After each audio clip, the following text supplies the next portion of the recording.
That was part of it. Another ambiguous figure. Yeah. Another ambiguous figure. How can you take the virtue away from this man who had this horrible childhood? Yeah.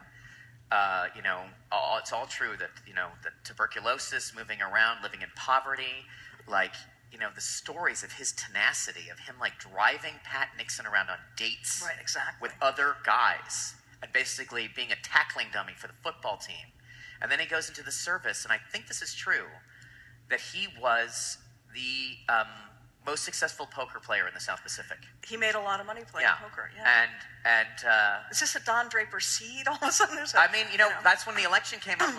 They're like, well, he's got to be up there with Kennedy. He's got to be I recognize and I go, John F. Kennedy is literally born on third base, and this is not. I don't think Don identifies with him, right. And he says it. I see Nixon. I see myself, and the idea that guy with no breeding and no Ivy League and nothing and no friends. Okay, the guy had no friends and he became president. He does have it. He's psychologically fascinating. I know.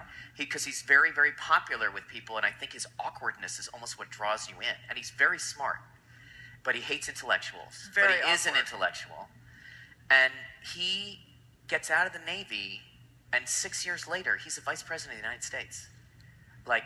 That's a special person. Well, that's remarkable. Right. Whatever, and he did many, many awful things. Let's not disgrace this building by talking about what a great human being I will add, though, was. when you go to visit the Nixon library, is it Yorba Linda?